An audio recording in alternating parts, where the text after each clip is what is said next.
Hello everyone. So ionic equilibrium part 2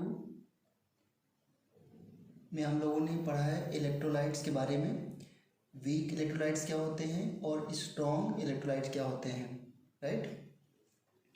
और हम सभी जानते हैं कि जो वीक इलेक्ट्रोलाइट होते हैं ये क्या फॉर्म करते हैं, ionic equilibrium. Okay, because weak electrolyte जो होते हैं वो डिसोसिएटेड आयंस में होते हैं। They present as dissociated ions and undissociated compounds के फॉर्म में, राइट। और इनके बीच में क्या होता है, इक्विलिब्रियम, करेक्ट।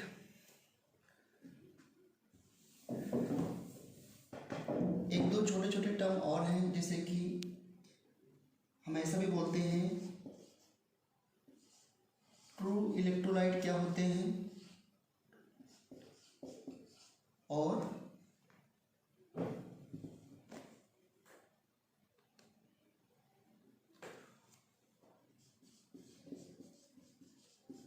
पोटेंशियल इलेक्ट्रोलाइट क्या होते हैं।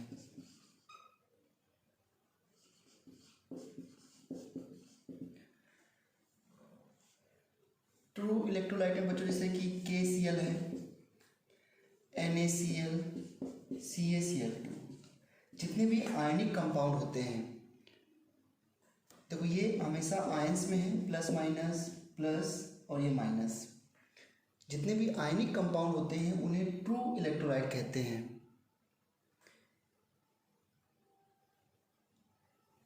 ये electrolyte molten and aqueous state, ठीक है, मॉल्टेन एंड एक्वस दोनों में क्या करते हैं, they conduct electricity.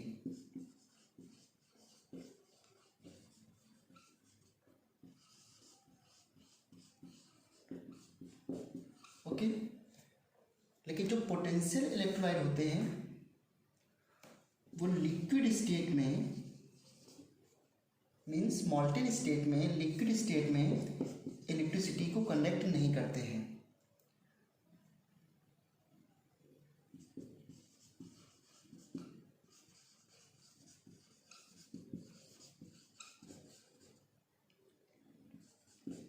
Okay, but aqueous state में इलेक्ट्रिसिटी को कंडक्ट करते हैं। जैसे कि HCl लिक्विड है, अगर HCl लिक्विड है तो ये इलेक्ट्रिसिटी को कंडक्ट नहीं करता है। बट अगर HCl एक्वस है तो आप सभी पता है कि एक्वस में HCl किस फॉर्म में होता है, H plus aqueous and Cl minus aqueous. इसलिए जब HCl वाटर में होता है तो ये इलेक्ट्रिसिटी को कंडक्ट करता है। बट अगर मैं NaCl की बात करूँ, सो NaCl लिक्विड भी इलेक्ट्रिसिटी को कंडक्ट करता है और NaCl एक्वस भी इलेक्ट्रिसिटी को कंडक्ट करता है। तो this is a true electrolyte. और ये पोटेंशियल इलेक्ट्रोलाइट है, it is a potential to conduct electricity when it dissolve in water like HCl। तो ऐसे छोटे छोटे टर्म जो है वो डेफिनेशन में पूछ ले जाते हैं।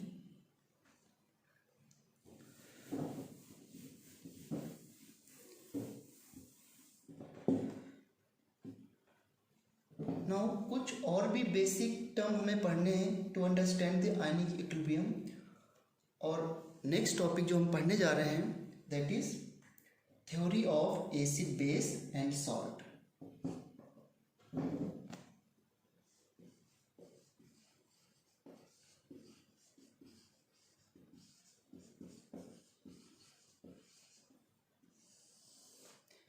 इसमें हम लोग सबसे पहले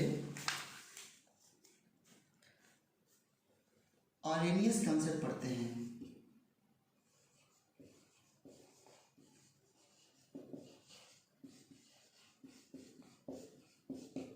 Arrhenius concept of acid and base.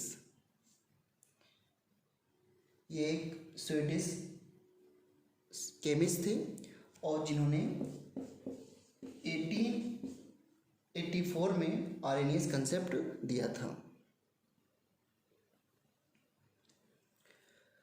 इन्होंने सब्सटेंस को एसिड बेस में कुछ इस तरह डिफाइन किया था कि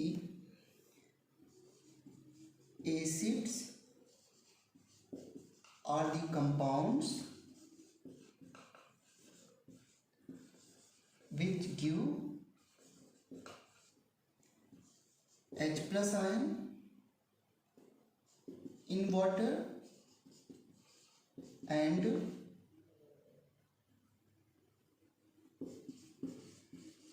bases are the compounds, the substances which give hydroxide ion in water.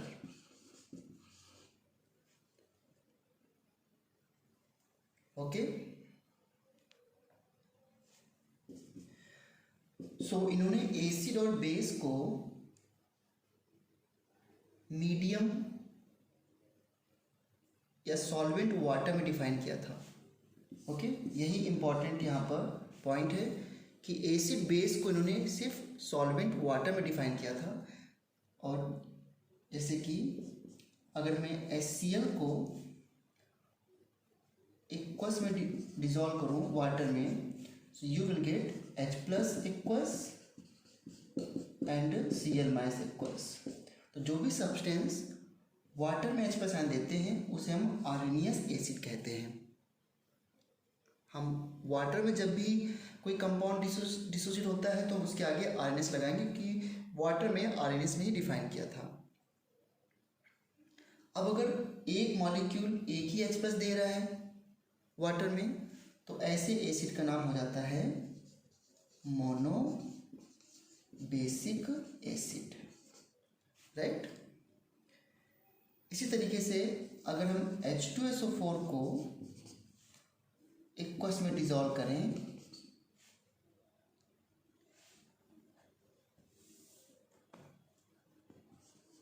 H2SO4 aqueous, so we will get 2H plus ion aqueous and plus SO4 2 minus aqueous।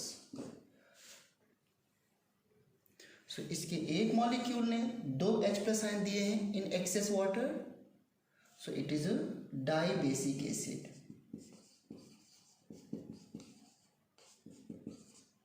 Okay,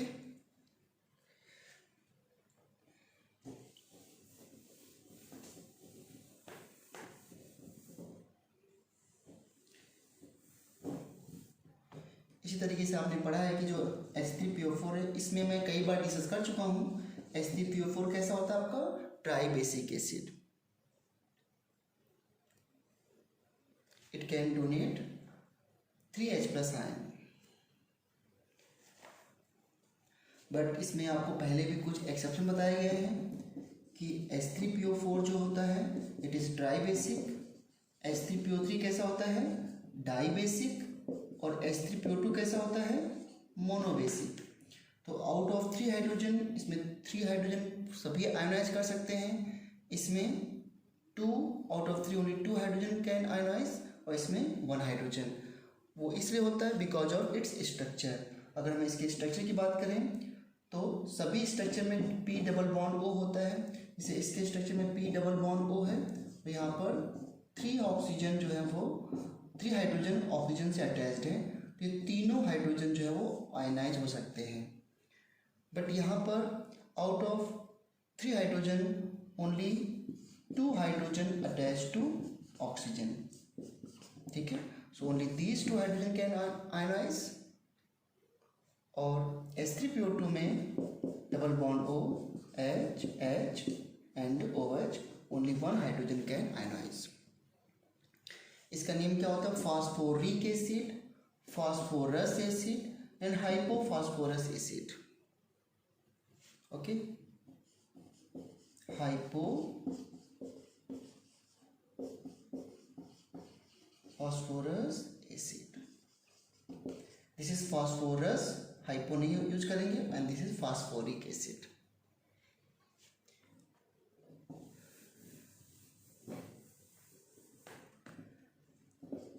H3BO3 जिसका नाम boric acid है, इसको orthoboric acid कहते हैं। इसमें भी 3 hydrogen है, but it is also जो है मोनोबेसिक एसिड है। इसके लिए एक अलग स्टोरी है जो मैं अभी डिस्कस करूँगा, बट इसको हम लोग मोनोबेसिक एसिड ही कहते हैं। एक्चुअली में ये प्रोटोनिक एसिड होता ही नहीं है, this is a Lewis acid, जो कि मैं थोड़ी देर में अभी डिस्कस करूँगा। It is a Lewis acid, but इसका वैलेंसी फैक्टर जो है वो 1 लेते हैं, जो कि मैं भी थोड़ी देर में बताता हूँ। और बेस क्या होते हैं आयरन्स के according? Base are the substance which give hydroxide ion like NaOH. When you dissolve in water you will get Na plus aqueous and OH minus aqueous, ठीक है। एंड इसमें देखो इस मॉलिक्यूल ने एक OH आयन दिया है, तो इसे बोलेंगे मोनो एसिडिक बेस, ठीक है। इसी तरीके से जो कैल्शियम हाइड्रोक्साइड है ये एक्वस में फॉर्म करता है Ca2 plus and 2OH minus aqueous, right. तो it is a di acidic base.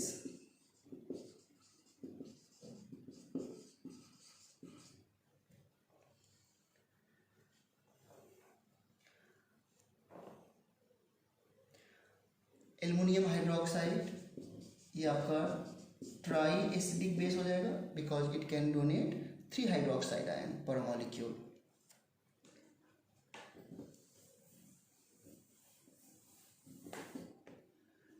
NH4OH है, अगर आप इसे एक्वस में डिजोल्व करते हैं you will get NH4 plus and OH minus aqueous. So this is also monoacidic base, right? Now Arrhenius concept में limitations क्या हैं?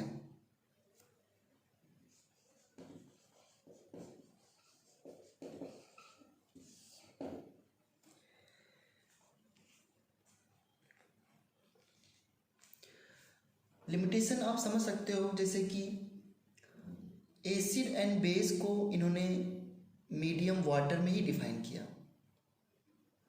अब कोई कंपाउंड अगर वाटर में H प्लस डिसोसिएट, वाटर में H प्लस में डिसोसिएट नहीं हो रहा है, मान लो कंपाउंड किसी दूसरे कंपाउंड को H प्लस डोनेट कर दे, अमोनिया को डोनेट कर दे, एल्कोहल को डोनेट कर दे, तो फिर वो कंपाउंड क्या होगा? क्या उसे एसिड नहीं कहेंगे?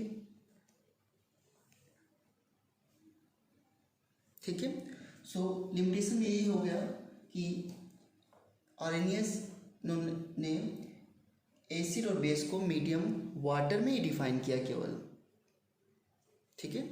सो acid and base theory is applicable in aqueous solution only, right. जो एसिड बेस कंसेप्ट है वो केवल एक्वस सॉल्यूशन में एप्लीकेबल है, यही इनकी लिमिटेशन है, ठीक है। दूसरा पॉइंट ये है जो नहीं बताया गया था आर्हेनियस थ्योरी में कि H plus ion and OH ion do not exist freely. ये आयन फ्री एग्जिस्ट नहीं करते हैं। कैसे एग्जिस्ट करते हैं देखो ध्यान से।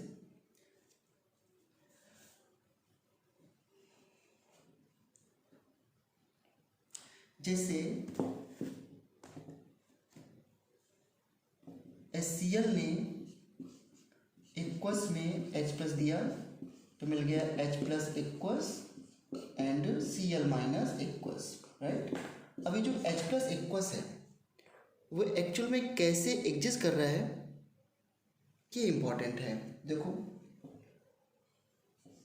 H प्लस आयन जब वाटर में जाता है तो ऑब्वियस सी बात है कि आपने कोऑर्डिनेट बॉन्ड पढ़ा है, तो लोन पेयर इससे इलेक्ट्रॉन ले लेता है H प्लस आयन, इससे इलेक्ट्रॉन लिया तो इसका पॉजिटिव चार्ज खत्म हो गया और इसके पास पॉजिटिव चार्ज आ गया, तो बेसिकली HO प्लस H और H, ये हाइड्रोनियम आयन बन गया एक्वस में by taking electron from water, H plus ion form hydronium ion. अब ये मॉलिक्यूल फर्दर H2O से जुड़ सकता है, ये अभी H3O प्लस लिखा हुआ है, दिस इज H3O प्लस। अगर फर्दर इसमें H2O जोड़ दें तो क्या मिल जाएगा, H5O2 प्लस, और इसमें फर्दर अगर हम H2O जोड़ दें so you will get H7O3 plus, और फर्दर अगर मैं इसमें H2 जोड़ता हूँ तो it will B H9O4 plus. यहाँ तक ये एग्जिस्ट कर सकता है। क्यों? अगर आप ध्यान दो, ये जो हाइड्रोनियम आयन है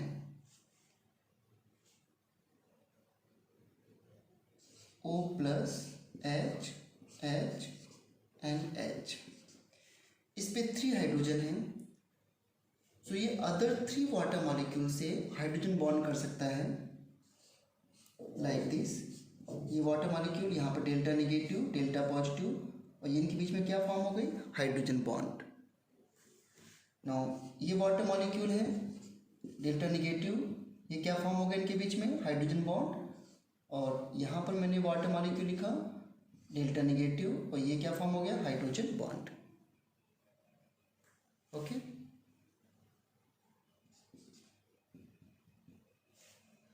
so now you can count,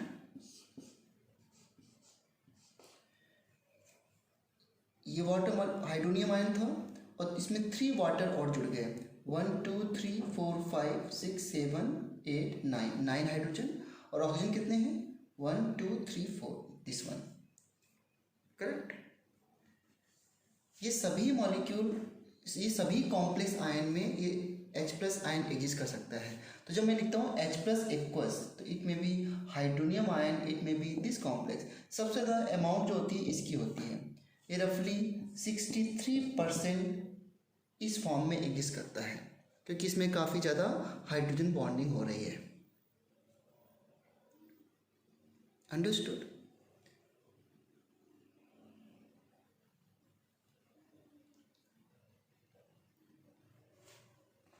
next है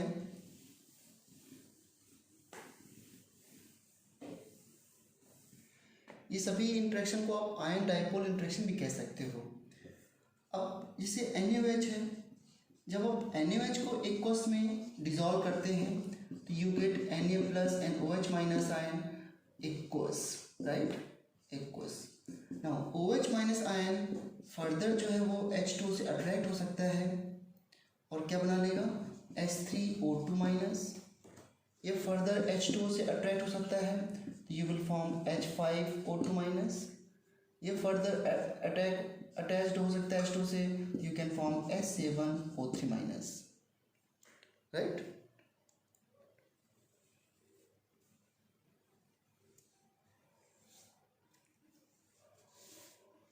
सो यू कैन अंडरस्टैंड कि कैसे हो रहा है।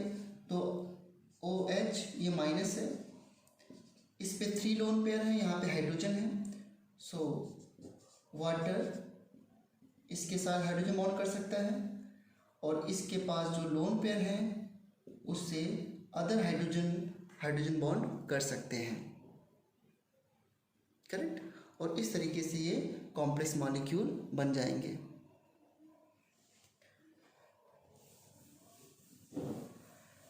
सो इसलिए हमें न्यू थ्योरी की रिक्वायरमेंट है, और वो न्यू थ्योरी जो है वो ब्रॉन्स्टेड ने दी थी।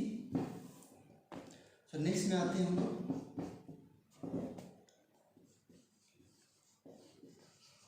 Brønsted and Lowry concept of acid and base. So इन्होंने किसी मीडियम की बात नहीं की, इन्होंने ये कहा बस कि एसिड्स आर द सब्सटेंसेस। अच्छा, ये थ्योरी जो है वो 1879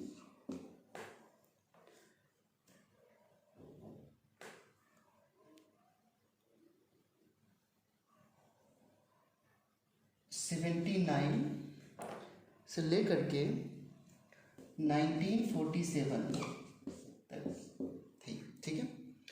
ऑल्दो ये थ्योरी आर्नियस के बाद ही पिक्चर में आई, पहले उन्होंने इस तरह डिफाइन कर चुके थे। Acid are the substances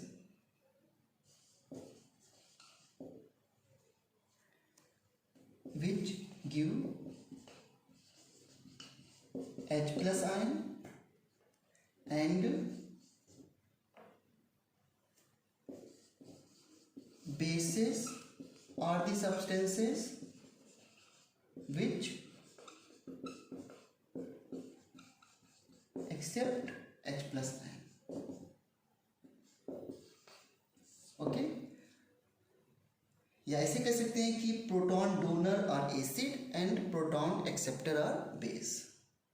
H plus को प्रोटॉन भी कहते हैं ना। H प्लस को प्रोटॉन क्यों कहते हैं? क्योंकि हाइड्रोजन में 1 इलेक्ट्रॉन और 1 प्रोटॉन होता है। अगर इससे आप एक इलेक्ट्रॉन को रिमूव कर दें तो H प्लस बन जाएगा और इसमें केवल एक प्रोटॉन बचेगा। सो H प्लस बेसिकली क्या है? हाइड्रोजन न्यूक्लियस है और उसके न्यूक्लियस में एक प्रोटॉन है। So it is also called proton. So हम इसको ऐसे कह सकते हैं, H proton donor are acid and acceptor are base. और इस डेफिनेशन का काफ़ी जो है वाइड स्कोप है। क्यों? क्योंकि ये केवल वाटर के लिए लिमिटेड नहीं है कि कोई कंपाउंड वाटर को H प्लस दे तभी एसिड कहेंगे, अगर किसी दूसरे को H प्लस आयन देगा तो उसे एसिड नहीं कहेंगे। ये उस पर ऐसी लिमिटेशन इसमें नहीं है। किसी भी सब्सटेंस को H प्लस देने वाला जो है वो एसिड बोला जाएगा, ठीक है। जैसे HCl प्लस NH3। अब अगर HCl को आप देखो, प्रॉब्लम क्यों आई थी आरएस कंसेप्ट में, आप ऐसे दे सकते हो, मान लो ये एक्वा सोल्यूशन है, ठीक है ना, और इसमें NH3 भी प्रेजेंट है और इसमें वाटर भी प्रेजेंट है और हमने HCl भी ऐड कर दिया। अब HCl H प्लस वाटर को भी दे सकता है, NH3 भी दे सकता है, लेकिन NH3 के अंदर, NH3 मॉलिक्यूल के अंदर H प्लस की लेने की टेंडेंसी ज़्यादा है with respect to water, because NH3 is a stronger base than water. तो क्वेश्चन यही अराइज हुआ कि एक्वस में NH3 भी प्रेजेंट है, वाटर प्रेजेंट है, बट HCl ने H प्लस इसको दिया, तो फिर क्या HCl को हम एसिड नहीं कहेंगे? ऐसी बातों के की वजह से उसमें लिमिटेशन क्रिएट हो गई आर्नियस थ्योरी में। ये बेसिकली HCl जो है वो NH3 को ही H प्लस आयन देता है, ना कि वाटर को। सो अगर दोनों एक साथ हैं तो ये क्या बनेगा? NH4 प्लस, इसने इसको H प्लस दे दिया, इसके पास इलेक्ट्रॉन था तो इसने H प्लस को ले लिया, इलेक्ट्रॉन पेयर था, और ये क्या मिल गया? Cl minus.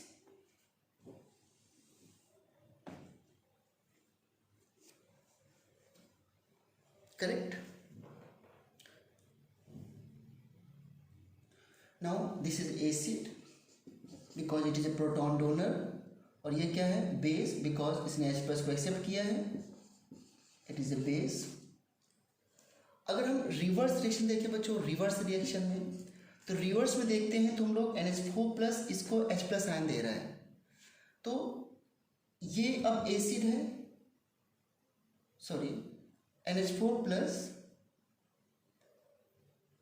Cl माइनस को इलेक्ट्रॉन दे रहा है, सॉरी H प्लस दे रहा है, तो Cl माइनस ने H प्लस एक्सेप्ट किया है, तो now Cl minus is base. ये क्या है आपका? बेस, और NH4 प्लस क्या बन जाएगा? एसिड। अगर मैं रिवर्स की बात करूं तो रिएक्टेंट में HCl एसिड था और प्रोडक्ट में जो बना है HCl से वो अब बेस है। इसे बोलते हैं हम लोग conjugate base, conjugate base, correct. और इसे क्या बोलेंगे हम लोग? Conjugate acid. HCl जो एसिड था राइट हैंड साइड, ये कॉन्जुगेट बेस हो गया क्योंकि बैकवर्ड रिएक्शन में Cl माइनस H+ को एक्सेप्ट कर रहा है, और ये बेस था, बैकवर्ड रिएक्शन में ये कॉन्जुगेट एसिड बन गया। अब एक देखो ध्यान से, HCl और Cl माइनस में किसका डिफरेंस है? H+ ion. मीन्स अगर मैं H+ किसी सब्सटेंस से रिमूव कर दूं तो वो कॉन्जुगेट बेस बन जाता है, और किसी सब्सटेंस में H+ ऐड कर दूं तो वो कॉन्जुगेट एसिड बन जाता है, करेक्ट। जैसे ये कॉन्जुगेट एसिड बेस पेयर है, समझते हैं इसको फिर से। जैसे मैं कहूं HS minus conjugate acid conjugate base, इसको कॉन्जुगेट बेस बताओ। तो अभी आपने क्या देखा कि कॉन्जुगेट बेस जो होता है वो H+ को रिमूव करने के बाद बनता है, तो इसको कॉन्जुगेट बेस क्या होगा? H2 माइनस, H+ आयन हमने रिमूव कर दिया, और कॉन्जुगेट एसिड में H+ को ऐड करना होता है, तो इसमें H+ ऐड कर दिया तो क्या मिल गया? H2S। यहाँ पे प्लस H+ होता है और यहाँ पर माइनस H+ होता है, करेक्ट। इसी तरीके से अगर मैं NH3 की बात करूँ तो NH3 में अगर मैं H+ को रिमूव कर दूँ, कॉन्जुगेट बेस बनाना है ना, सो क्या मिलेगा? NH2 माइनस, और अगर हमें कॉन्जुगेट एसिड चाहिए इसका तो ये मिल जाएगा NH4 प्लस, H+ को हमने ऐड कर दिया। इसी तरीके से बाइसल्फाइड आयन है, बाइसल्फेट आयन, अगर इसका कॉन्जुगेट बेस पूछा जाए तो it will B SO4 2 minus, and इस कॉन्जुगेट एसिड क्या होगा? H2SO4। वाटर है, वाटर कॉन्जुगेट बेस क्या होगा? OH माइनस, और कॉन्जुगेट एसिड क्या होगा? H3O plus, right.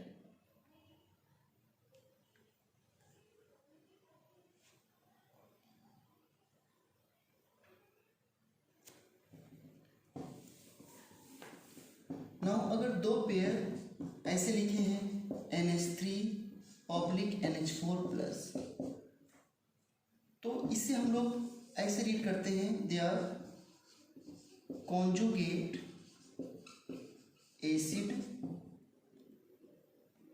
Base pair, they are conjugate acid base pair, okay. क्यों? NH4 प्लस में एक H+ आयन ज़्यादा है अमोनिया से, और अमोनिया में एक H+ आयन NH4 प्लस से कम है, तो हम लोग क्या कहेंगे? It is NH4 plus is a conjugate acid of ammonia, and ammonia is a conjugate base of NH4 plus. अगर मैं NH4 प्लस का कॉन्जुगेट बेस पूछूं आपसे तो एक H+ हटा दोगे तो क्या मिलेगा? अमोनिया।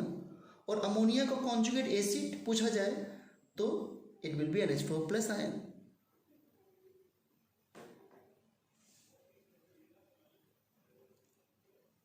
करेक्ट। सो ये कॉन्जुगेट एसिड बेस पेयर बोले जाएंगे। जैसे H2PO4 माइनस एंड H3PO4, ये आपस में क्या है? Conjugate acid base pair. HS minus H2 minus, ये आपस में क्या है? Conjugate acid base pair. एक H+ का डिफरेंस है।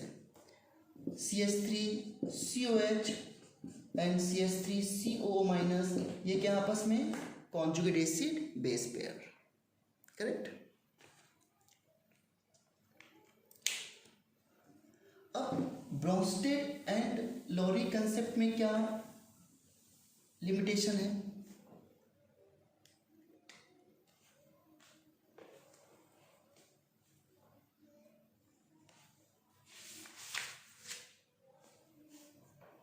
उसको देखते हैं हम लोग। यहीं पर एक बात और समझ लो कि मैंने पहले भी बताया है, जैसे HSO4 माइनस है, अब इसके अंदर H+ देने की भी टेंडेंसी है तो SO4 2 माइनस बन जाएगा H प्लस, और इस कंपाउंड के अंदर H प्लस को एक्सेप्ट करने की भी टेंडेंसी है, तो क्या मिल जाएगा H2SO4। इसे बाइकार्बोनेट आयन है, ये H प्लस को डोनेट कर सकता है, तो CO3 2 माइनस और H प्लस आयन हो गया, और H प्लस को गेन भी कर सकता है, सो ये मिल गया आपको H2CO3। ऐसे सब्सटेंस को ब्रोंस्टेड ने एम्फीप्रोटिक आयन का नाम दिया, एम्फीप्रोटिक आयन, राइट। इसको एम्फोटेरिक आयन भी कह सकते हो, no problem, it may be amphoteric ion also. Protic इसलिए क्योंकि प्रोटॉन डोनेट भी कर सकता है और प्रोटॉन एक्सेप्ट भी कर सकता है, और एम्फी का मतलब एम्फोटेरिक से एसिडिक और बेसिक बिहेवियर से, ठीक है ना।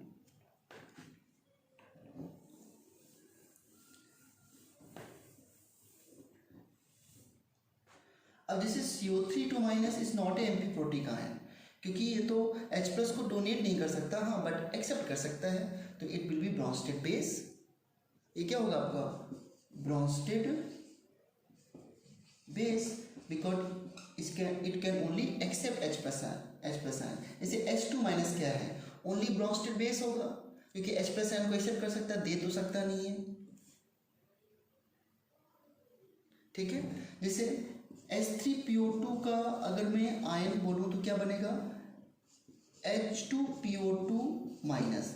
अब आपको पता है ये मोनोबेसिक एसिड है, तो ये फर्दर H प्लस नहीं दे सकता, ऑल्दो H दिख रहे हैं आपको, ये केवल H प्लस को एक्सेप्ट कर सकता है, तो it will B only Bronsted base, ठीक है। और H3PO2 जो है वो आपका ब्रोंस्टेड एसिड भी हो सकता है और आर्सेनियस एसिड भी हो सकता है, ठीक है। जिसे NH4 प्लस है, अब NH4 प्लस वाटर में कैसे डिस्यूज होता है, NH3, इसने वाटर को, इसके पास H प्लस एक्स्ट्रा है ना, it is a conjugate acid, you can see, तो H प्लस दे दिया वाटर को, तो क्या मिला H3O प्लस, सो वाटर को H प्लस दिया है, इसलिए क्या हो गया आपका arsenious acid, it is arsenious acid, okay. और अगर यही कंपाउंड Cl माइनस को भी H प्लस दे दे तो क्या मिलेगा NH3 प्लस HCl, अभी भी एसिड है, बट अब इसका नाम क्या हो जाएगा ब्रोंस्टेड एसिड, और ये भी ब्रोंस्टेड एसिड है यहाँ पर भी, क्योंकि ब्रोंस्टेड ने यही तो कहा है कि वो Cl माइनस को H प्लस दे दे या वाटर को H प्लस दे दे, दोनों केस में वो एसिड है, बट अगर वाटर को H प्लस देता है तो हम आर्सेनियस के अकॉर्डिंग उसको केवल आर्सेनियस एसिड कहेंगे, ब्रोंस्टेड के अकॉर्डिंग ये एसिड दोनों के लिए है, ठीक है।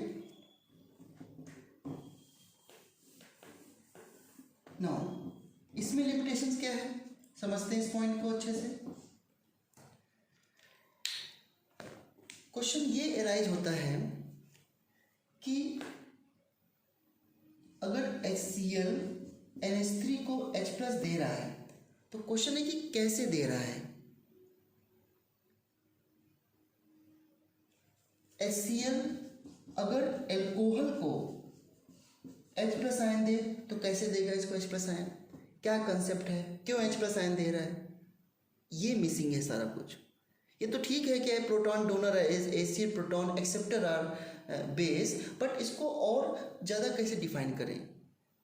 कोई कंपाउंड अगर H प्लस को नहीं ले रहा है तो क्यों नहीं ले रहा है, क्या रीजन हो सकता है। जैसे अगर ये HCl है, BH3 में ऐड किया जाए तो BH3 इसके H प्लस को एक्सेप्ट नहीं कर रहा है, क्यों, रीजन क्या है। ये सब क्वेश्चन एराइज होते हैं। अगर इस HCl को मैं ग्लूकोज में डाल दूं, ग्लूकोज इसके H प्लस को एक्सेप्ट नहीं कर रहा है,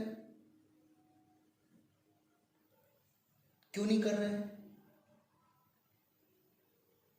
ऐसे क्वेश्चन मिसिंग है। थोड़ी देर पहले मैं देखो बार बार बोल रहा था कि इसके पास लोन पेयर है और इसने H प्लस को ले लिया, लेकिन यह बात उस थ्योरी में नहीं कही गई थी। तो कुछ ना कुछ यहाँ पे इलेक्ट्रॉन पेयर से लेना देना है, ये इलेक्ट्रॉन पेयर इसके H+ को एक्सेप्ट कर रहा है, और अगर किसी के पास इलेक्ट्रॉन पेयर नहीं है तो वो H+ को एक्सेप्ट नहीं करेगा। और वैसे भी अब AlCl3 क्या है, किस कैटेगरी में आएगा ये H+ को एक्सेप्ट करेगा? नहीं करेगा एक्सेप्ट, बट इसका एसिड बिहेवियर होता है।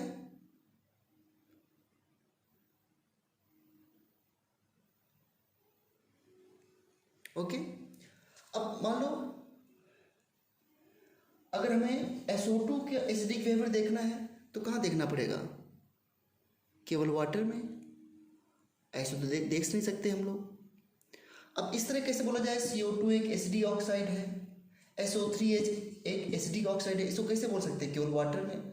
ये तो वाटर में ही डिफाइन हो रहे हैं, केवल वाटर में ये क्या बना लेगा H2SO4 और फिर H+ दे पाएगा।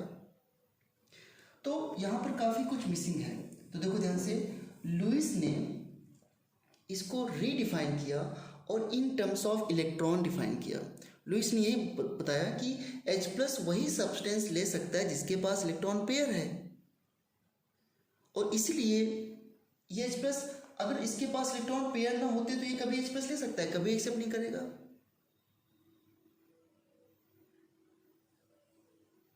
और ये इसके पास जा क्यों रहा है?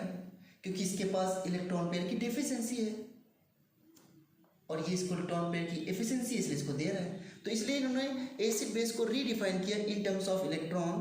और आपने पढ़े बहुत सारे Lewis dot structure, electron dot structure, तो उन्होंने इलेक्ट्रॉन डॉट स्ट्रक्चर पे काम किया है और तभी एसिड और बेस डिफाइन किया। तो नेक्स्ट थ्योरी में हम आते हैं लुईस कंसेप्ट, और इस कंसेप्ट के अकॉर्डिंग एसिड क्या होते हैं?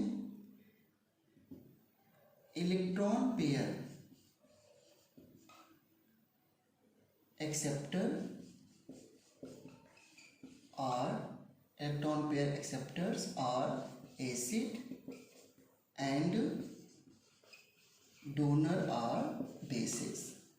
मैंने सिंपली समझा दिया है, डेफिनेशन आप पूरी ले सकते हैं कि जिन सब्सटेंस के पास इलेक्ट्रॉन पेयर की डिफिशिएंसी होती है वही तो एक्सेप्ट करेंगे इलेक्ट्रॉन पेयर को, उन्हें एसिड कहते हैं। और जो सब्सटेंस के पास इलेक्ट्रॉन पेयर की एफिशिएंसी होती है वो इलेक्ट्रॉन पेयर डोनर होंगे, वो बेस कहेंगे।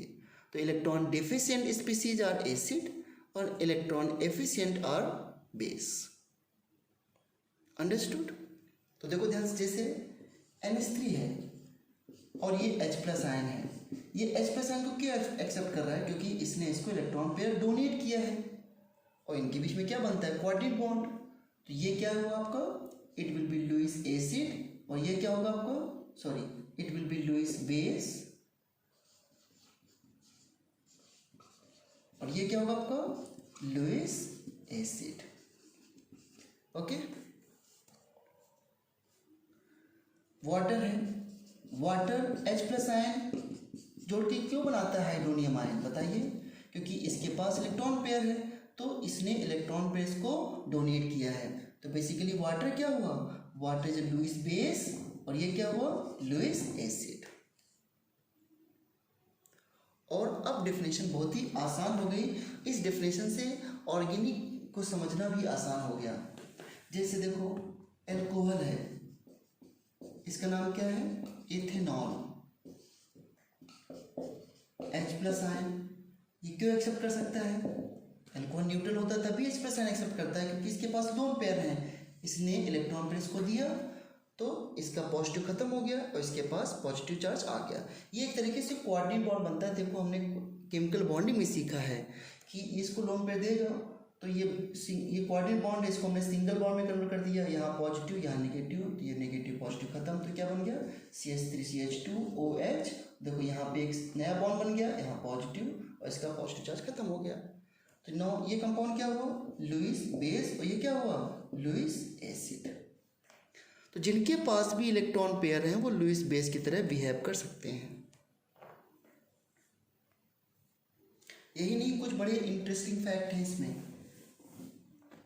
अब अगर मैं एसिटिक एसिड, देखो इसे आप एसिड कहते हो ना, एसिटिक एसिड में HCl को मिला दूं, ये इनऑर्गेनिक एसिड है और ये ऑर्गेनिक एसिड है, ये वीक एसिड है, स्ट्रॉन्ग एसिड है। स्ट्रॉन्ग एसिड H+ देता ही है, देखो इसके पास ये लोन पेयर है, इसने H प्लस को देखा, ये खुद ही देख रहा है कि मैं एसिड हूँ, लेकिन अगर लुईस के अकॉर्डिंग बात की जाए तो ये लुईस एसिड हुआ। देखो यहाँ पर लोन पेयर इसने इसको दिया है, तो क्या मिला CH3 COH double bond O plus और H, और यहाँ पे क्या मिला Cl माइनस। अब देखो ध्यान से, अब फिर से मैं बोलता हूँ, इसने इसको इलेक्ट्रॉन पेयर दिया है तो ये लुईस बेस हुआ एक्चुअली, और ये क्या हुआ एसिड H प्लस आयन। अब इसमें HCl जो है वो स्ट्रॉन्गर एसिड है, इसलिए देखो जब स्ट्रॉन्गर एसिड के कांटेक्ट में बेस एसिड होता है ना, तो वो भी बेस की तरह बिहेव कर रहा है। एसिटिक एसिड को एसिड बोलते हो, लेकिन इस पर्टिकुलर रिएक्शन में एसिटिक एसिड बेस है, देखो क्योंकि H प्लस लिया है इसने। रीजन क्या है, स्ट्रॉन्गर ये है तो ये तो प्रोटॉन दे के ही रहेगा, और इसको लुईस कंसेप्ट से इजीली आप समझ सकते हो।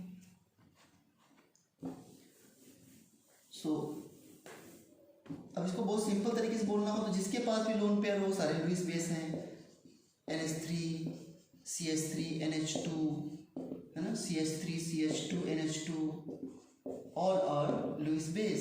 अच्छा, जिसके पास नेगेटिव चार्ज है वो सभी लुईस बेस की तरह बिहेव कर सकते हैं, I minus and F minus Cl minus OH minus. क्यों, जिसके पास नेगेटिव चार्ज होता है जनरली उसके पास लोन पेयर होता ही है देने के लिए एक्सेट्रा। और लुईस एसिड में जिसके पास इलेक्ट्रॉन पेयर की डिफिशिएंसी हो BF3, इसके पास टोटल 6 इलेक्ट्रॉन्स हैं, एक लोन पेयर की कमी है, AlCl3 हो गया एंड AlBr3 हो गया, ये सभी लुईस एसिड हैं एक्सेट्रा, BH3 भी। जनरली जो ट्रांजिशन मेटल केटायन होते हैं Fe3+, Ag+, Cobal3+, Ni2+, ये सभी लुईस एसिड की तरह ही बिहेव करते हैं, लुईस एसिड की तरह, because they have vacant d orbital, vacant d orbital होते हैं, तो जनरली ये इलेक्ट्रॉन पेयर को एक्सेप्ट ही करते हैं, that's why they are Lewis acid. और जब भी कभी इस तरह का कोई कॉम्प्लेक्स लिखा हो, जैसे कि AlH2O का होल 6, ऐसा कोई कॉम्प्लेक्स लिखा हो, इस तरह स्क्वायर ब्रैकेट लगे हों, इन स्क्वायर ब्रैकेट को बोलते हैं कोऑर्डिनेशन स्फीयर। ऐसे कॉम्प्लेक्स के अंदर जो भी मेटल होता है वो हमेशा लुईस एसिड होता है, और जो ये इस तरह लिखे होते हैं H2 का होल 6 या जो भी है, ये हमेशा लुईस बेस होते हैं, इनके बीच में कोऑर्डिनेट बॉन्ड बने होते हैं, ठीक है।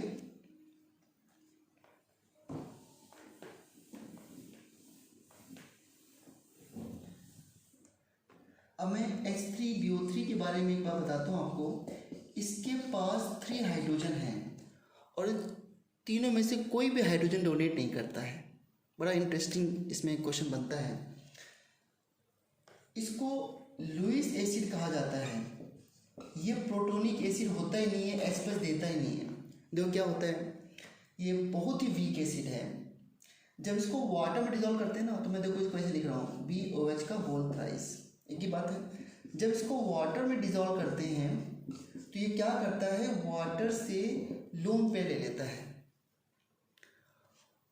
और ऐसे समझ लो कि वाटर में प्लस और OH- ये पार्ट है, तो ये इससे लोन पेयर लेता है। लोन पेयर किसके पास है, ऑक्सीजन के पास, तो इससे लोन पेयर एक्सेप्ट किया, यानी कि OH आयन को एक्सेप्ट किया, तो क्या मिल गया, देखो OH का होल थ्राइस था पहले से, और एक OH आयन और आ गया तो OH का होल 4 हो गया। तो मैं लिख सकता हूँ BOH का होल 4 और एक नेगेटिव एक्स्ट्रा आ गया क्योंकि OH नेगेटिव आया, और साथ में क्या बन गया, H+ आयन।